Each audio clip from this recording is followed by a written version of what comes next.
ಇದೆ ಋಷಿ. ಇವಾಗ ನಾನು ಗಸಗಸೆ ಪಾಯಸ ಮಾಡೋಣ ಅಂತ ರೆಡಿ ಮಾಡಿದ್ದೀನಿ.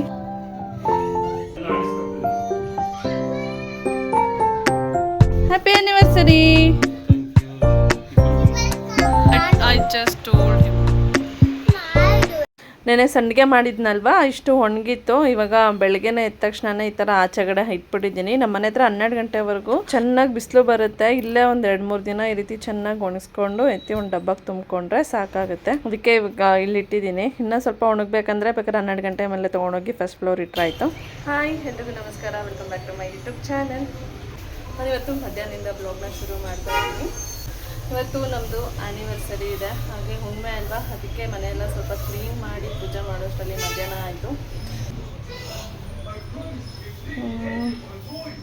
ಪೂಜೆ ಎಲ್ಲ ಮುಗೀತು ಇವತ್ತಿಂದು. ನಾ ಇವಾಗ ತಿಂಡಿ ತಿನ್ನಬೇಕು. ಏನು ತಿಂತಾ ಇರೋದು? ಇಡ್ಲಿ. ಏನಕ್ಕೆ ಇರೋ, ಸಂಜೆ ಹೋಗುವಂತಿರೋ, ಸಾಯಂಕಾಲ ಹೋಗುವಂತಿರೋ.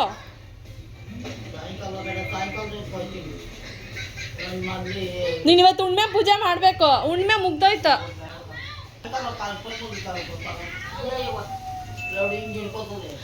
ಇವತ್ತು ನಮ್ಮ ಮನೇಲಿ ಇಡ್ಲಿ.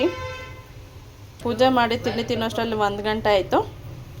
ಇವಾಗ ತಿಂಡಿ ಮುಗಿಸ್ಬಿಟ್ಟು ನಮ್ಮ ದೊಡ್ಡಮ್ಮ ಊರಿಗೆ ಹೋಗ್ತಾರಂತೆ, ಇರಲ್ಲ ಅಂತ ಹೇಳ್ತಿದ್ದಾರೆ. ಅದಕ್ಕೆ ಆಟೋ ಬುಕ್ ಮಾಡಿಕೊಡ್ತೀನಿ, ಹೋಗಿ ಬರ್ತಾರೆ. ಆರುಷಿದು ತಿಂಡಿ ಆಯಿತು, ನಮ್ಮ ದೊಡ್ಡಮ್ಮದ್ದು ತಿಂಡಿ ಆಯಿತು, ಶಂಕರ್ದು ತಿಂಡಿ ಆಯಿತು. ಅವ್ರದ್ದೆಲ್ಲ ಬೇಗನೆ ಮುಗೀತು, ನಂದು ಮಾತ್ರ ಲೇಟು. ದೊಡ್ಡ ವೆಯ್ಟ್ ಮಾಡಲ್ಲ, ಎಲ್ಲ ಟೈಮಲ್ಲೂ ನೀನೇ ಫಸ್ಟ್ ಹೋಗ್ಬೇಕಂದ್ರೆ ಆಗಲ್ಲ ಋಷಿ. ಹೋಗು, ದೊಡ್ಡೆಯಿಂದ ಹೋಗು. ಇನ್ನ ಮಚ್ಚ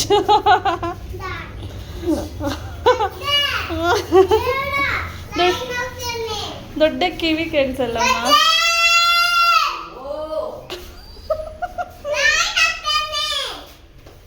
ಅವಳು ಫಸ್ಟ್ ಹೋಯ್ತಾಳಂತಿರು ದೊಡ್ಡೆ.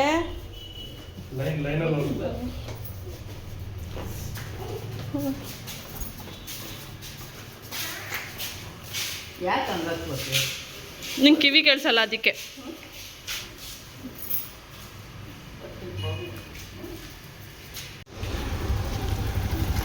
ಹತ್ತು ದೊಡ್ಡ ಸರ್ 6663. ಅದು ಕನಕಪುರ ಬಸ್ ಬರುತ್ತಲ್ಲ, ಅಲ್ಲಿ ಬಸ್ ಸ್ಟಾಪಲ್ಲಿ ನಿಲ್ಲಿಸ್ಬಿಡಿ. ಇದು 175 ತಗೊಳ್ಳಿ ಕ್ಯಾಶ್. ಫೋನ್ ಮಾಡಿಸು ದೊಡ್ಡೆ.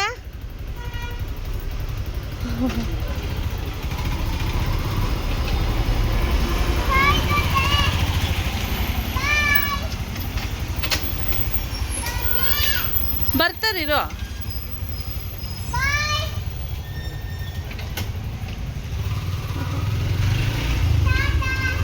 ಆ ದೊಡ್ಡ ಕಿವಿ ಕೇಳಿಸಲ್ಲ ಬಿಡ್ಮ. ಈ ಸಲ ಎಷ್ಟೊಂದು ಬಟರ್ ಫ್ರೂಟ್ ಬಿಟ್ಟಿದೆ ನೋಡಿ. ಕಣ್ಣು ಕಾಣಿಸಲ್ಲ ಬಿಸಿಲಿಗೆ. ಇಲ್ಲಿ ಆರುಷಿ ನೋಡ್ದ ಫ್ರೂಟ್, ಇಲ್ಲಿ ಬಟರ್ ಫ್ರೂಟು ಎಷ್ಟೊಂದು ಬಿಟ್ಟಿದೆ ನೋಡಿ ಸಲ. 1 2 4 5 6 7 7 ಫ್ರೂಟ್ಸ್ ಇದೆ ಋಷಿ.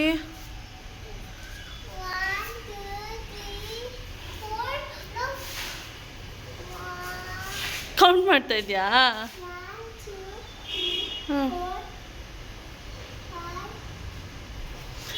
ನೋಡೋಕ್ಕಾಗಲ್ಲ ಬಾ, ಕಣ್ಣು ಬಿಡೋಕ್ಕಾಗ್ತಿಲ್ಲ, ಬಿಸಿಲಿದೆ. ಬಮ್ಮ ಹರ್ಷಿ 3 ರೋಸ್ 3 ರೋಸ್ ಟೀ ಪುಡಿ ಅಲ್ಲ, ಅಲ್ಲೇ ಇಡ್ಲಿ ಬಿಡು, ಗಿಡದಲ್ಲೇ ಚೆನ್ನಾಗಿರುತ್ತೆ. ಓಯ್ ಮುಗ್ಗಿ ತಾಕ್ಬಿಟ್ಲು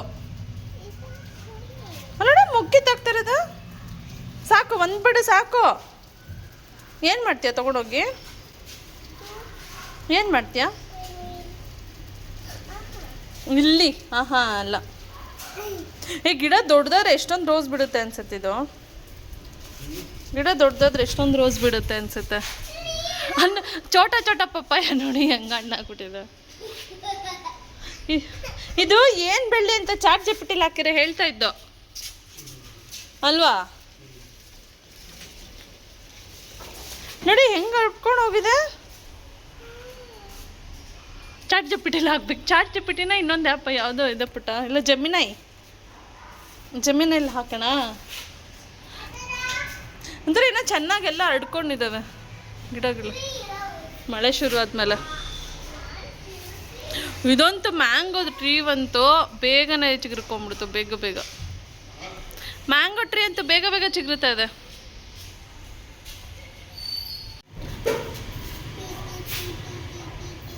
ನೋಡಿ ಇದೆಲ್ಲ ನೀನು ಬೇಬಿ ಇದ್ದಾಗ ತೊಗೊಂಡಿದ್ದು, ಇವಾಗ ಹಾಕೊಂಡಿದ್ಯಾ. ಕೈ ಬಿಡು, ಸುಮ್ಮನೆ ಇರು.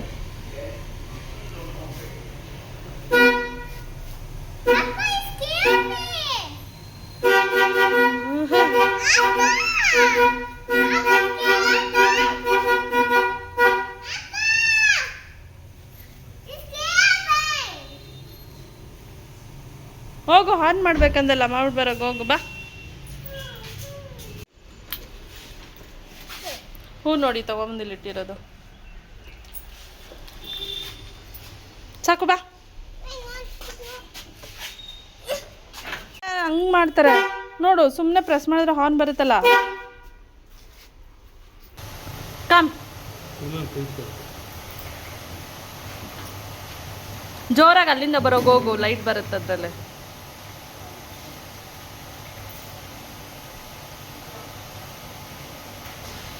ಎರಡೆರಡು ಕ್ಯಾಮ್ರಾ ಹ್ಯಾಂಡಲ್ ಮಾಡ್ತಾ ಇದ್ದೀನಿ ಪುಟ್ಟ. ಹಿಂಗೆ ಕೈ ಇಡೋದು. ಆಮೇಲೆ ಮಾಡುವಂತೆ. ಇವಾಗ ನಾನು ಗಸಗಸೆ ಪಾಯಸ ಮಾಡೋಣ ಅಂತ ರೆಡಿ ಮಾಡಿದ್ದೀನಿ. ತುಂಬ ದಿನದಿಂದ ಮಾಡಬೇಕಂತ ಅಂದ್ಕೊಂಡಿದ್ದೆ, ಮಾಡೋಕ್ಕಾಗಿಲ್ಲ. ನಾನಿಲ್ಲಿ ಗಸಗಸೆ ಪಾಯಸ ಮಾಡೋದಕ್ಕೆ ಬೆಲ್ಲ ತೊಗೊಂಡಿದ್ದೀನಿ, ಹಾಗೆ ಒಣ ಕೊಬ್ಬರಿ ತೊಗೊಂಡಿದ್ದೀನಿ, ಸ್ವಲ್ಪ ಸೋನಾ ಮಸೂರಿ ಅಕ್ಕಿ ಬರುತ್ತಲ್ಲ ಅದನ್ನ ತೊಗೊಂಡಿದ್ದೀನಿ, ಹಾಗೆ ಒಂದು 3 ಏಲಕ್ಕಿ ಕಾಯಿ, ಸ್ವಲ್ಪ ತುಪ್ಪ, ಒಂದು 3 ಸ್ಪೂನು ಗಸಗಸೆ, ಹಾಗೆ ದ್ರಾಕ್ಷಿ, ಗೋಡಂಬಿ, ಬಾದಾಮಿ ಇಷ್ಟನ್ನ ತೊಗೊಂಡಿದ್ದೀನಿ. ಇಲ್ಲಿ ಬೇಕಂದರೆ ಹಸಿಕಾಯಿನ ತೊಗೊಳ್ತಾರೆ ಕೆಲವರು, ಹಸಿಕಾಯಿನೂ ಹಾಕೋಬೋದು. ನಾನು ಹಸಿಕಾಯಿ ಹಾಕ್ತಾಯಿಲ್ಲ, ಬರೀ ಕೊಬ್ಬರಿ ಹಾಕ್ಬಿಟ್ಟೆ ಮಾಡ್ತಾಯಿದ್ದೀನಿ. ಇವಾಗ ಯಾವ ರೀತಿ ಮಾಡೋದು ನೋಡೋಣ ಬನ್ನಿ. ಮೊದಲು ಒಂದು ಪ್ಯಾನ್ ತೊಗೊಂಡು ಅದಕ್ಕೆ ಸ್ವಲ್ಪ ಅಕ್ಕಿ, ಹಾಗೆ ಗಸಗಸೆ,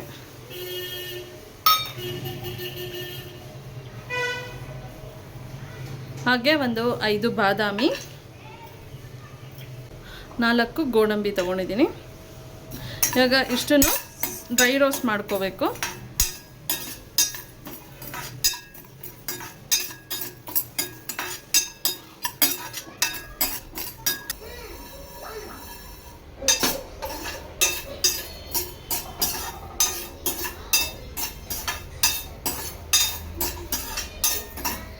ಇವಾಗ ಇದಕ್ಕೆ ಸ್ಟವ್ನ ಆಫ್ ಮಾಡಿಬಿಟ್ಟು ಕೊಬ್ಬರಿ ಮತ್ತು ಒಂದು 3 ಏಲಕ್ಕಿ ಕಾಯಿ ಇದನ್ನು ಹಾಕ್ಕೊಂಡು ಸುಮ್ಮನೆ ಹಂಗೆ ಅದು ಪ್ಯಾನ್ ಬಿಸಿ ಇರುತ್ತಲ್ಲ ಅದರಲ್ಲೇ ಹಿಂಗೆ ಜಸ್ಟು ಬಾಡಿಸ್ಕೊತೀನಿ.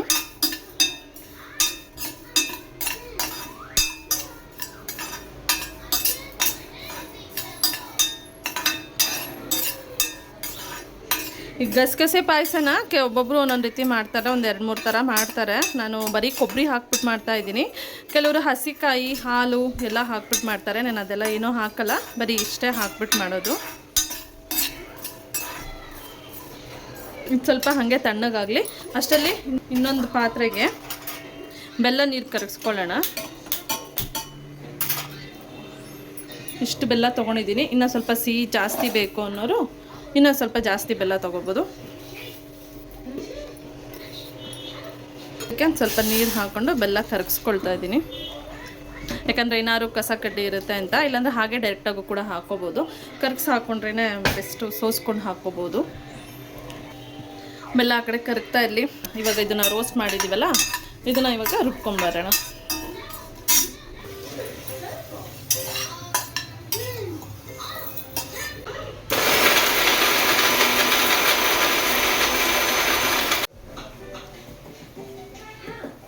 ನೋಡಿ, ಈ ಥರ ನುಣ್ಣಗೆ ರುಬ್ಕೋಬೇಕು. ಇವಾಗ ಒಂದು ಪಾತ್ರೆ ತಗೊಂಡು ಅದಕ್ಕೆ ಸ್ವಲ್ಪ ತುಪ್ಪ ಹಾಕ್ಕೊಳ್ತೀನಿ.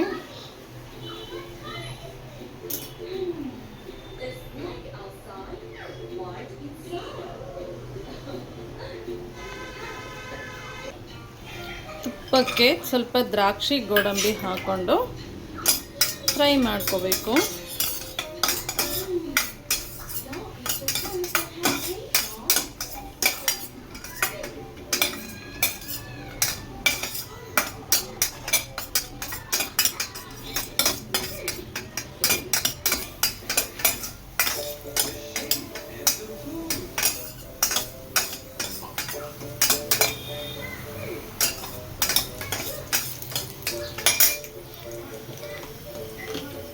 ಇವಾಗ ಇದಕ್ಕೆ ನಾವೆಲ್ಲ ರುಬ್ಬಿಟ್ಕೊಂಡಿದ್ನಲ್ವಾ ಅದನ್ನ ಹಾಕ್ಕೊಳ್ತಾ ಇದ್ದೀನಿ.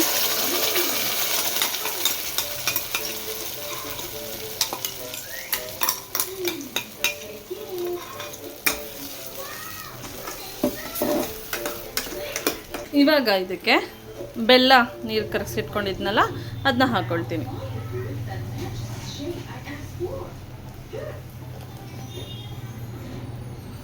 ನೋಡಿ, ಈ ಥರ ಏನಾದ್ರು ಕಸ ಇದ್ದರೆ ಬರಲಿ ಅಂತ. ಹಾಗೆ ಜಾರ್ನ ತೊಳೆದು ಹಾಕ್ಕೊಬಿಡೋಣ. ನಾನು ಸ್ವಲ್ಪ ಗಟ್ಟಿಗೇನು ಮಾಡ್ತಿಲ್ಲ, ತೆಳ್ಳಗೆ ಮಾಡ್ಕೊಳ್ತಾ ಇದ್ದೀನಿ, ಕುಡಿಯೋಕ್ಕೆ ಚೆನ್ನಾಗಿರುತ್ತೆ. ನಿಮ್ಗೆ ಎಷ್ಟು ಕನ್ಸಿಸ್ಟೆನ್ಸಿ ಬೇಕೋ ಅಷ್ಟು ಮಾಡಿಕೊಂಡ್ರೆ ಸಾಕು. ಕೆಲವರು ಗಟ್ಟಿ ಮಾಡ್ಕೊಳ್ತಾರೆ, ನಾನು ತೆಳ್ಳಗೆ ಮಾಡ್ತಾಯಿದ್ದೀನಿ.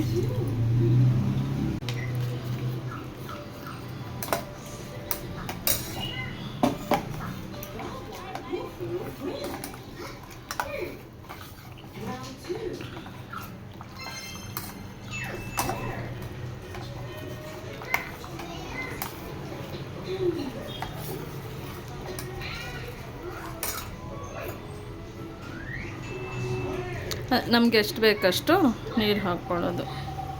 ನನಗಿನ್ನು ಸ್ವಲ್ಪ ಬೇಕು ಅನ್ನಿಸ್ತು, ಅದಕ್ಕೆ ಹಾಕ್ಕೊಳ್ತಾ ಇದ್ದೀನಿ.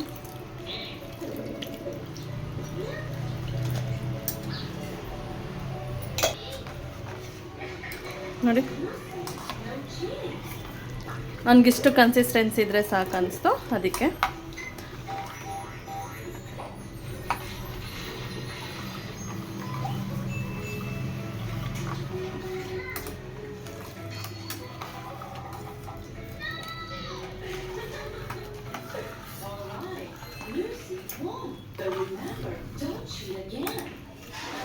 ಒಂದ್ಸಲ ಚೆನ್ನಾಗಿ ಮಿಕ್ಸ್ ಮಾಡಿಬಿಟ್ಟು ಒಂದು ಸ್ವಲ್ಪ ಹೊತ್ತು ಕುದಿಸ್ಕೊಂಡ್ರೆ ಆಯಿತು, ಗಸಗಸೆ ಪಾಯಸ ರೆಡಿ ಆಗುತ್ತೆ.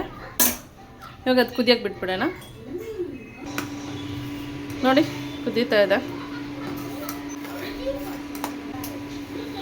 ಸಾಕು, ಇಷ್ಟೇ ಕುದ್ದಿದ್ದು. ಎಲ್ಲ ಫ್ರೈ ಮಾಡಿದ್ದೀವಲ್ಲ ಮುಂಚೆನೇ, ಜಾಸ್ತಿ ಏನು ಕುದಿಯೋದು ಬೇಕಾಗಿಲ್ಲ. ಇನ್ನೂ ತೆಳ್ಳಗೆ ಬೇಕನ್ಸಿದ್ರೆ ಇನ್ನೂ ಸ್ವಲ್ಪ ನೀರು ಹಾಕ್ಕೋಬೋದು. ಇಷ್ಟು ಕನ್ಸಿಸ್ಟೆನ್ಸಿ ಇದ್ದರೆ ಸಾಕು ಅನಿಸುತ್ತೆ. ಇವಾಗ ಸ್ಟವ್ ಆಫ್ ಮಾಡಿಬಿಡೋಣ. ಸ್ವಲ್ಪ ತಣ್ಣಗಾಗಲಿ, ಬಿಸಿ ಬಿಸಿ ಇದೆಯಲ್ಲ ಕುಡಿಯೋಕ್ಕಾಗಲ್ಲ. ಆಮೇಲೆ ಒಂದು ಬೌಲ್ಗೆ ಸರ್ವ್ ಮಾಡೋಣ.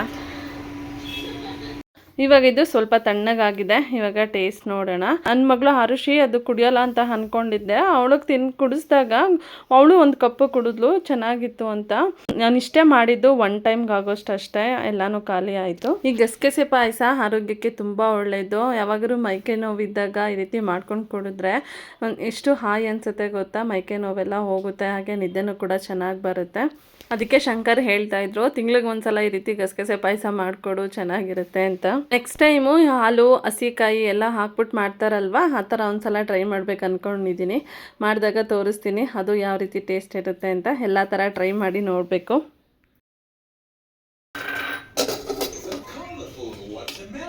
ಗಸಗಸೆ ಪಾಯಸ ತುಂಬ ಚೆನ್ನಾಗಿ ಬಂದಿತ್ತು. ನಾನು ಸಿಂಪಲ್ಲಾಗಿ ಮಾಡಿದ್ದೆ. ಕೆಲವರು ಇದಕ್ಕೆ ಹಸಿಕಾಯಿ, ಹಾಲು ಎಲ್ಲ ಹಾಕಿ ಮಾಡ್ತಾರೆ. ಬೇಕಂದರೆ ಶಾವಿಗೆ ಅಥವಾ ಸಬ್ಬಕ್ಕಿ ಇದನ್ನೆಲ್ಲ ತುಪ್ಪದಲ್ಲಿ ಹುರಿದ್ಬಿಟ್ಟು ಹಾಕ್ಕೊಂಡು ಮಾಡ್ಕೊಬೋದು. ಅದು ಟೇಸ್ಟು ಚೆನ್ನಾಗಿರುತ್ತೆ. ಮೈಕೆ ನೋವಿದ್ದಾಗ ಇದು ಕುಡಿದ್ರೆ ಚೆನ್ನಾಗಿ ನಿದ್ದೆ ಬರುತ್ತೆ ಗೊತ್ತಾ. ಇದು ಒಟ್ಟಿನಲ್ಲಿ ಎಲ್ಲರಿಗೂ, ಇದು ನಿಮಗೆ. ಕುತ್ಕೊಳ್ಳಿ. Happy anniversary. ಥ್ಯಾಂಕ್ ಯು ಇಬ್ಬರಿಗೂ.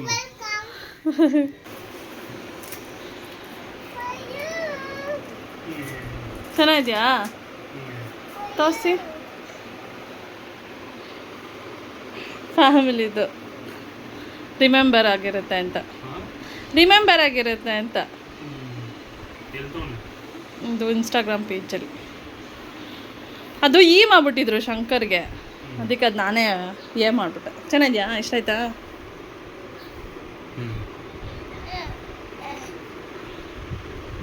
ಅವ್ರ ಈ ಥರ ಮಾಡ್ತಾರ. Anniversary to us. ಇವತ್ತು ನಮ್ಮ ಆ್ಯನಿವರ್ಸರಿಗೆ ಏನೇನೋ ಪ್ಲ್ಯಾನ್ ಮಾಡಿದ್ವಿ. ದೇವಸ್ಥಾನಕ್ಕೆ ಹೋಗೋಣ, ದೇವಸ್ಥಾನಕ್ಕೆ ಹೋಗ್ಬಿಟ್ಟು ಬಂದು ಹೊರಗಡೆ ಊಟಕ್ಕೆ ಹೋಗೋಣ ಅಂತ ಅಂದ್ಕೊಂಡಿದ್ವಿ. ಹುಣ್ಣಿಮೆ ಇತ್ತಲ್ವ, ಹುಣ್ಣಿಮೆ ಆದರೆ ತುಂಬ ರಶ್ ಇರುತ್ತೆ. ಅದು ನಮ್ಮ ಮನೆ ದೇವ್ರಿಗೆ ಹೋಗಬೇಕು ಅಂತ ಅಂದ್ಕೊಂಡಿದ್ವಿ. ತುಂಬ ದೂರ ಆಗುತ್ತೆ, ಬೇಡ ಅಂತ ಕ್ಯಾನ್ಸಲ್ ಆಯಿತು. ಸರಿ ಸಾಯಂಕಾಲ ಇಲ್ಲೇ ನಮ್ಮ ಮನೆ ಹತ್ರ ಹೋಗೋಣ ಅಂತ ಅಂದ್ಕೊಂಡಿದ್ವಿ. ನಮ್ಮ ದೊಡ್ಡಮ್ಮನೂ ಕರ್ಕೊಂಡು ಹೋಗೋಣ ದೇವಸ್ಥಾನಕ್ಕೆ ಅಂತ ಅಂದ್ಕೊಂಡಿದ್ವಿ.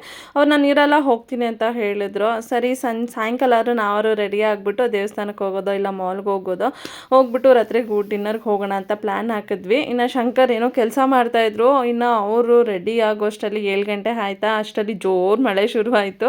ಇನ್ನೇನು ಆ ಟೈಮಲ್ಲಿ ಹೊರಗಡೆ ಹೋಗೋದು. ಇನ್ನು ಹೊರಗಡೆ ಹೋಟೆಲ್ಗೆ ಹೋದರೆ ಶಂಕರ್ಗೂ ಊಟ ಇಷ್ಟ ಆಗೋದಿಲ್ಲ. ಅದಕ್ಕೆ ಮನೆಯಲ್ಲೇ ಮಾಡೋಣ ಅಂತ ಅಂದ್ಕೊಂಡು ಅಡುಗೆ ಮಾಡಿಬಿಟ್ಟೆ. ಇನ್ನು ಅಡುಗೆ ಮಾಡಿ ಮತ್ತೆ ರೆಡಿಯಾಗಿ ಹೊಸ ಬಟ್ಟೆ ಎಲ್ಲ ಹಾಗೆ ಆಯಿತು, ಹಾಕ್ಕೊಂಡೇ ಇರಲಿಲ್ಲ. ಇನ್ನು ರೆಡಿಯಾಗಿ ಮತ್ತೆ ಯಾರು ಸೆಲೆಬ್ರೇಷನ್ ಮಾಡ್ತಾರೆ ಅಂದ್ಬಿಟ್ಟು ಬೆಳಿಗ್ಗೆ ಹೇಗೆ ರೆಡಿ ಆಗಿದ್ವೋ ನಾನು ಅರುಷಿ ಹಾಗೆ ಇದ್ವಿ. ಶಂಕರ್ ಮಾತ್ರ ಫ್ರೆಶ್ ಆಗಿ ರೆಡಿ ಆದ್ವಿ. ಇನ್ನು ಹಾಗೆ ಸಾಯಂಕಾಲ ಶಂಕರ್ ಫೇವ್ರೇಟು ಕೈಮಾ ಸಾರು ಮಾಡಿದೆ, ಅದೇ ಆಯಿತು. ಇನ್ನು ಹಾಗೆ ಗಸಗಸೆ ಪಾಯಸ ಮಾಡಿದ್ನಲ್ವ, ಅದೊಂದು ಸ್ವೀಟ್ ಆಯಿತು. ಹೀಗೆ ಇವತ್ತು ನಮ್ಮ ದಿನ ಸಿಂಪಲ್ ಆಗಿತ್ತು. ಹಾಗೆ ನಿಮ್ಮೆಲ್ಲರಿಗೂ ವಿಡಿಯೋ ಇಷ್ಟ ಆಗಿದೆ ಅಂತ ಅನ್ಕೊಂತೀನಿ. ಇಷ್ಟ ಆಗಿದ್ರೆ ಒಂದು ಲೈಕ್ ಮಾಡಿ, ಹಾಗೆ ನನ್ನ ಚಾನಲ್ನ ಸಬ್ಸ್ಕ್ರೈಬ್ ಮಾಡ್ದಿರ ನೋಡ್ತೀರಾ ದಯವಿಟ್ಟು ಸಬ್ಸ್ಕ್ರೈಬ್ ಮಾಡಿ. ಮತ್ತೆ ಸಿಗ್ತೀನಿ, ಅಲ್ಲಿವರೆಗೂ ಟೇಕ್ ಕೇರ್, ಬಾಯ್.